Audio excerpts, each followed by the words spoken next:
வணக்கம். இந்த வீடியோவில் நாம் பார்க்க இருப்பது தமிழ்நாட்டில் உள்ள 3 அற்புதமான மலைகள். சரி நண்பர்களே, நாம் முதலில் பார்க்க இருப்பது பக்காசுரன் மலை. இந்த மலை நீலகிரி மாவட்டத்தில் உள்ள புகழ்பெற்ற சுற்றுலா இடமாகும். இந்த மலை ஹல்லிகல் ட்ரூக் என்ற பெயராலும் அறியப்படுகிறது. மேட்டுப்பாளையம் முதல் குன்னூர் செல்லும் சாலையின் இடப்பக்கத்தில் இந்த மலை காணப்படுகிறது. 16ஆம் நூற்றாண்டில் திப்பு சுல்தான் பயன்படுத்திய ட்ரூக் கோட்டையின் சிதிலங்கள் இங்கு உள்ளன. இந்த மலை சுமார் 1900 மீட்டர் உயரத்தில் அமைந்துள்ளது. மேலும் கிளென்டேல் மற்றும் நான்சச் போன்ற தேயிலை தோட்டங்களும் இங்கு உள்ளன. பக்காசுரன் மலைக்கு செல்லும் பயணத்தில் சுற்றுப்புறத்தின் அழகிய இயற்கை காட்சிகள் மற்றும் தேயிலை தோட்டங்களின் அழகு பயணிகளை கவர்கின்றன. மேலும் ட்ரூக் கோட்டையின் சிதிலங்களை பார்க்கவும் அங்கிருந்து சுற்றுப்புறத்தின் அழகிய காட்சிகளை ரசிக்கவும் முடியும். பக்காசுரன் மலைக்கு செல்வதற்கான பயணங்கள் பல சுற்றுலா நிறுவனங்களால் ஏற்பாடு செய்யப்படுகின்றன. இந்த பயணங்களில் பயணிகள் குன்னூரில் இருந்து புறப்பட்டு மேட்டுப்பாளையம் வழியாக பக்காசுரன் மலைக்கு சென்று அங்கு நடைபயணம் செய்து ட்ரூக் கோட்டையின் சிதிலங்களை பார்வையிட்டு பின்னர் மீண்டும் குன்னூருக்கு திரும்புவார்கள்.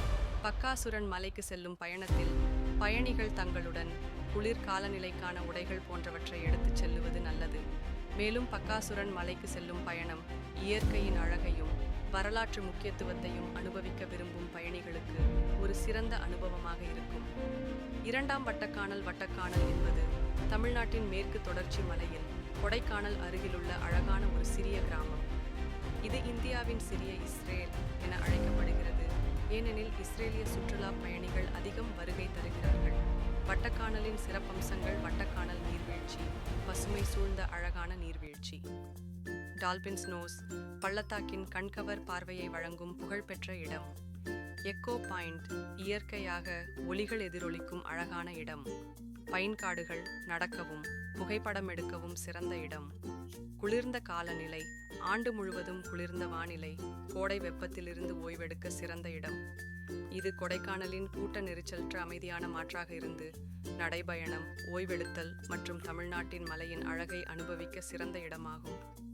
3வது வெள்ளியங்கிரி மலைகள். தமிழ்நாடு வெள்ளியங்கிரி மலைகள் நீலகிரி உயிரியல் காப்பகத்தின் ஒரு பகுதியாகும். தமிழ்நாட்டின் கோயம்புத்தூர் அருகிலுள்ள இந்த மலைகள் தென்காசி கைலாயம் என அழைக்கப்படுகின்றன. வெள்ளியங்கிரி மலைகள் முக்கிய தகவல்கள். இடம் கோயம்புத்தூரில் இருந்து 40 கிலோமீட்டர் தூரத்தில், உயரம் 1778 மீட்டர், 5833 அடி. ஆன்மீக முக்கியத்துவம். இந்த மலைகள் சிவபெருமான் வழிபாட்டுக்காக பிரபலமானவை. 7வது மலை உச்சியில் ஆண்டி சிவன் கோவில் அமைந்துள்ளது. பயண வழி. இந்த 7 மலைகளை கடந்து செல்லும் யாத்திரை மிகவும் கடினமானது. 15-20 கிலோமீட்டர் தொலைவுக்கு அடியெடுத்து வைக்க வேண்டியுள்ளது. சிறந்த பயண காலம் மாசி, சித்திரை, மார்ச் முதல் மே வரை. இந்த மாதங்களில் மட்டுமே கோவில் திறந்திருக்கும். வனவிலங்கு மற்றும் இயற்கை. மேற்கு தொடர்ச்சி மலையின் ஒரு பகுதியாக இந்த மலைப்பகுதியில் யானைகள், சிறுத்தை புலிகள், அரிய மூலிகைகள் போன்றவை காணப்படுகின்றன. இந்த மலைகள் சத்குரு மற்றும் ஈஷா யோகா மையத்துடன் தொடர்புடையவை. அருகிலேயே பிரபலமான தியானலிங்கம் மற்றும் ஆதியோகி சிலை அமைந்துள்ளன. நன்றி. மீண்டும் மற்றொரு வீடியோவில் சந்திப்போம். இந்த வீடியோ உங்களுக்கு பிடித்திருந்தால் லைக் செய்து பகிருங்கள் நண்பர்களே.